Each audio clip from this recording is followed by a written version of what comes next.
नमस्कार दोस्तों, हम बात कर रहे हैं आज एक ऐसी गुफा के बारे में जिसके बारे में हर कोई अनजान है। दोस्तों, भारत में स्थित एक ऐसी गुफा जिसके बारे में बहुत कम लोगों को पता है। जी हाँ, हम बात कर रहे हैं रामायण काल की बाली की गुफा के बारे में। वैज्ञानिक वालों की गुफा के अंदर घुस जाते हैं और उनके अंदर जो नज़ारा देखते हैं उनके होश उड़ जाते हैं।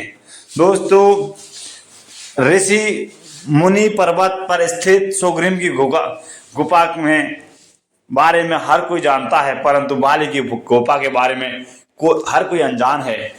जो दोस्तों अपने अंदर से कई राज समेटे हैं, इसका पता जब वैज्ञानिक को चलता है तो उसके अंदर जाते हैं। उन्हें कुछ ऐसे प्रमाण मिले जिससे साबित हो गया कि उसका एक सचमुच में वो बाली की गुफा है। परंतु उस गुफा के अंदर उन्होंने कुछ ऐसा मिला जिसके बाद उनके होश उड़ गए। नमस्कार दोस्तों, आप देख रहे हैं ऑल इंडिया फैक्ट चैनल। तो दोस्तों, प्लीज आपसे निवेदन है कि कमेंट बॉक्स में हर हर महादेव लिख दीजिए। तो चलिए दोस्तों, हम बात कर रहे हैं बाली और सुग्रीव की। दोस्तों, बाली और सुग्रीव ने आपस में भाई थे और उस गुफा के पीछे दोनों भाई आपस में दुश्मन बन गए थे। दोस्तों, वो क्या कारण था? गुफा जिसे आज हम बाली की गुफा के नाम से जानते हैं।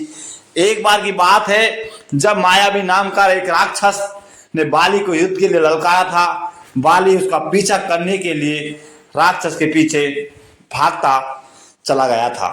दोस्तों, उसके पीछे जैसे ही भागता चला गया था तो बाली ने सुग्रीव को उस गुफा पर रक्षा करने के लिए खड़ा किया गया था।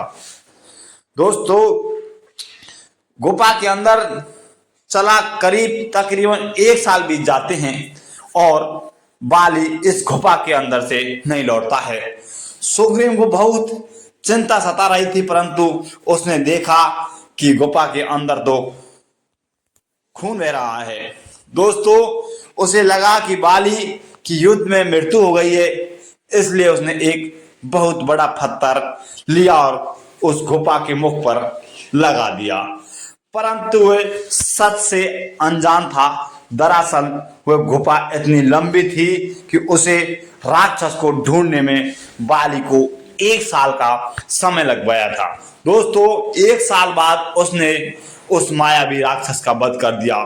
परंतु जब वह उस पत्थर के द्वारा उस पहुंचता है तो बहुत बड़ा पत्थर दिखाई देता है। उसे हैरानी हुई।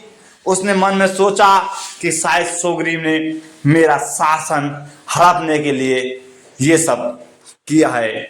उसने जैसे तैसे वो पत्थर को हटाता है, वापस अपनी नगरी में पहुंचता है और सुग्रीव को धक्का मारकर अपनी नगरी से बाहर निकाल देता है। जिसके बाद सुग्रीव और अन्य वानरों के साथ ऋषि मुनि मुख पर्वत पर रहने लगते हैं। जिसके बाद ऋषि मुख पर्वत सुग्रीव की गुफा के बारे में तो हर कोई जानता है, परंतु बाली की गुफा के बारे में हर कोई अनजान था। आज के समय में बाली की वह गुफा तुंगभद्रा नदी के किनारे पर कर्नाटक के शहर के आसपास ये इलाके में स्थित है। वहां पर स्थित कुछ लोगों ने यह भी दावा किया है कि ये वही बाली की गुफा है जिसमें बाली और मायावी राक्षस के बीच युद्ध हुआ था। वैज्ञानिक को इस बात का पता चला तो वे शोध करने के इरादे से बाली की गुफा में पहुंच जाते हैं। परंतु जब गुफा के अंदर पहुंचे तो उनको इस बात का अंदाजा नहीं था कि वे कितनी लंबी है, कितनी गहरी है। दोस्तों, कुछ समय बाद पुनः वे गुफा के बाहर आ गए थे। इस बार अपने साथ खाने पीने की पूरी व्यवस्था करके दोबारा एक बार बाली की गुफा के अंदर घुस जाते हैं। गुफा इतनी लंबी थी कि बाली को मायावी राक्षस को ढूंढने में पूरा 1 साल का समय लगा था। परंतु वह धीरे धीरे गुफा के अंदर चले जा रहे थे। उन्हें बस कुछ ऐसा प्रमाण चाहिए था जिससे ये सिद्ध हो सके कि गुफा सचमुच में बाली की गुफा है। दोस्तों, वो 2-3 दिन तक इस गुफा में विचार और शोध करते रहे, परंतु उनके हाथ कुछ भी नहीं लगता है। परंतु ठीक 3 दिन के बाद उन्हें अंदर से एक विशाल कायाबी नाखून प्राप्त हुआ और वो नाखून कोई सामान्य नाखून नहीं था और ना ही किसी जानवर का नाखून था।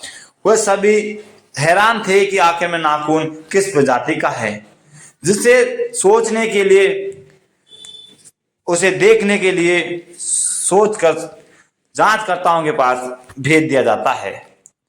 दोस्तों, वैज्ञानिक उस गुफा के अंदर जब पहुंचते हैं तो वहां पर उन्होंने देखा उन सभी बौद्ध दरअसल उस गुफे के अंत तक एक अलग ही भाषा की कुछ लिखा हुआ था, जो कि समय में समझ नहीं आ रहा था। परंतु वैज्ञानिक पर इस शोध किया तो उन्होंने पता चला कि ये लिखावट करीब 5 से 6 हजार साल पुरानी है।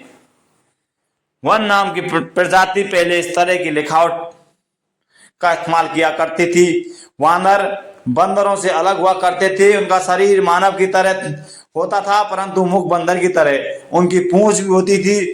वे काफी हष्ट-पुष्ट पहलवान की तरह होते थे। जब वो नाखून अच्छी तरह से शोध किया तो पाया गया कि वो किसी आम इंसान का नाखून हो ही नहीं सकता, ना वो किसी जानवर का नाखून है, क्योंकि मायावी राक्षस और बाली के बीच उस गुफा में युद्ध हुआ तो ये प्रमाण दिए गए कि ये जरूर उसी मायावी राक्षस का नाखून है। जिसके बाद वैज्ञानिकों ने भी इस बात पर मोहर लगा दी और ये कह दिया कि सचमुच में ये बाली की गुफा है, जो आज के समय में तुंगभद्रा नदी वाले कर्नाटक में के शहर के जंगलों के इलाके में मौजूद है। इस घटना को लेकर आपके क्या विचार हैं, कमेंट बॉक्स में जरूर बताएं। अगर वीडियो आपको पसंद आई तो लाइक करें, शेयर करें और चैनल को सब्सक्राइब करें और बेल आइकन प्रेस करें। तो दोस्तों, अगर आपको अच्छी लगी तो प्लीज हमारे चैनल को एक बार सब्सक्राइब करें। नमस्कार दोस्तों, आप देख रहे हैं आपका अपना ऑल इंडिया फैक्ट चैनल।